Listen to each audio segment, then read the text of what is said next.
اللهم صل وسلم وبارك على سيدنا محمد وعلى اله وصحبه اجمعين. السلام عليكم، ازيكم يا جماعه؟ يا رب تكونوا بخير.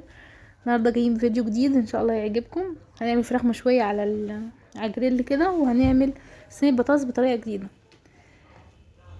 الفراخ كده كده طبعا ده الشكل النهائي. احنا جبنا يعني بعد كده الفراخ ما خلصت وصينيه البطاطس بعد ما خلصت، بس كانوا تحفه جدا. والمكون الجديد اللي احنا ضفناه ده خلى البطاطس والفراخ راحوا في حته تانية خالص.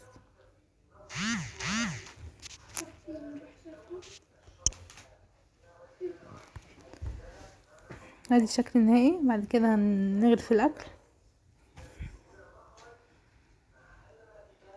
تغيير، يعني عشان مش لازم كل مره صينيه البطاطس هي نبقى بنفس الطعم ونفس الشكل. لا، المره دي قطعنا تقطيع غير الصينيه العاديه، وحطينا برضو مكون غير لها طعمها اختلف خالص. وطبعا الرز والفراخ، يعني ده لازم رز طالما بطاطس وفراخ يبقى لازم يبقى معاهم رز.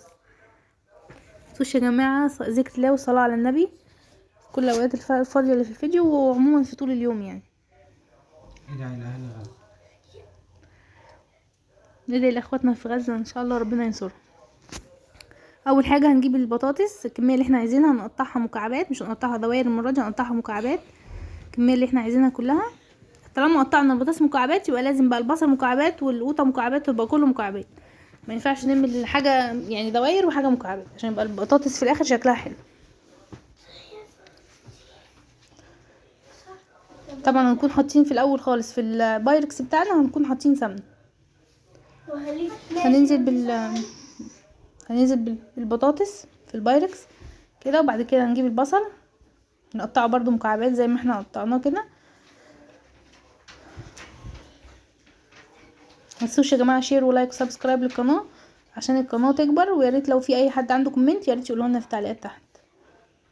هنقطع البصل وهننزل عليه برضو بالبطاطس، وبعد كده هنقطع برضو الطماطم بنفس الطريقه، وهنقطع جزر. لو عايزين حد عايز فلفل حامي او كده يحط برضو، يعني بتبقى حلوه جدا.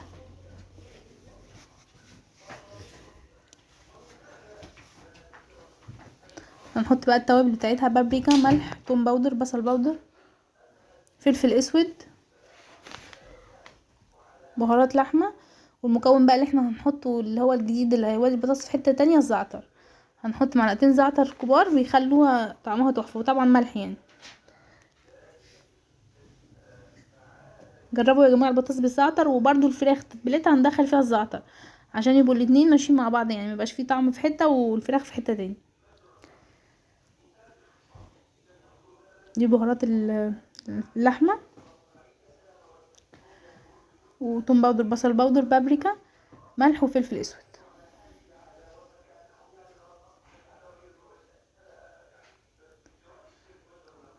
ده الزعتر. هنحط بقى معلقتين كده حلوين زعتر خلاص. وبعد كده هنقلبهم بقى مع بعض المكونات دي كلها. والطماطم احنا حطينا 2 طماطم مقطعين مكعبات، وهنحط برضو 2 طماطم عصير بقى هنعصرهم في الخلاط وننزل بيهم عليها، ومعلقه صلصه. كده بعد ما البطاطس اتقلبت هننزل عليهم بقى بعصير الطماطم اللي احنا عصرناه في الخلاط، وهنحط عليهم معلقه سمنه تاني بعد اللي على الوش كده، معلقه سمنه. وبعد كده يبقى كده صينيه البطاطس خلصت. هنركنها على جنب بقى، ونجيب الفراخ نتبلها برضو، نغسلها طبعا كويس. وطولنا طالما اي فراخ لازم نحط عليها ملح وفلفل اسود قبل اي تتبيله، من جوه ومن بره برضو. بعد كده خلاص كده الفراخ صينيه البطاطس خلصت. هنجيب بقى الفراخ تكون مغسوله كويس، هنحط عليها برضو نفس البهارات بتاعت اللي حطيناها على صينيه الفراخ، هنحط عليها على الفراخ.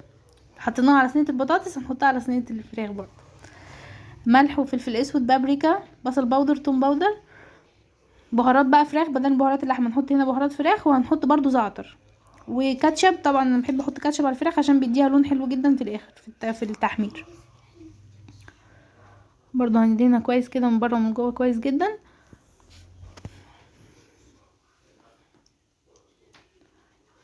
اللهم صل وسلم وبارك على سيدنا محمد وعلى اله وصحبه اجمعين.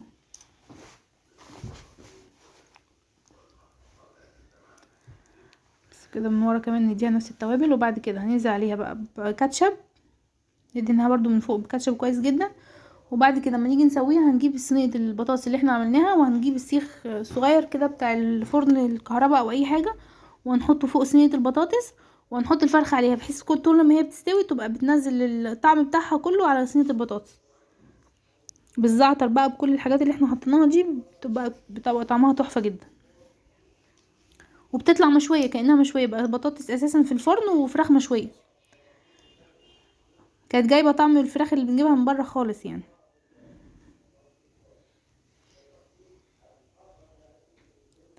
بس اوريكم بقى الطريقة اللي احنا هندخلها بيها الفرن. وبعد ما نحط ال الرف بتاع الفرن الكهرباء ونحطه فوق الصينية ونحط عليه الفرخة، نغطيهم برضو عشان البطاطس تستوي كويس.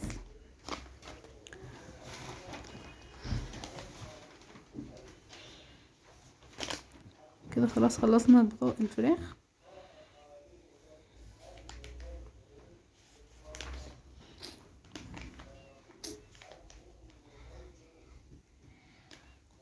طبعا كان في حبة عصير طماطم برضو حطيناهم برضو على الوش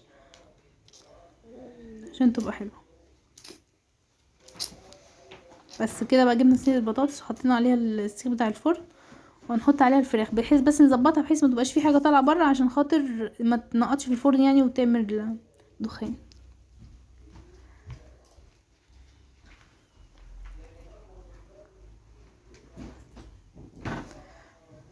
بعد كده نحط بقى الفراخ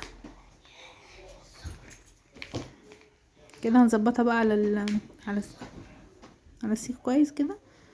وبعد كده هنغطيها بورق فويل، لو في ورق زبدة طبعا نحط قبل الورق الفويل وندخلها الفرن.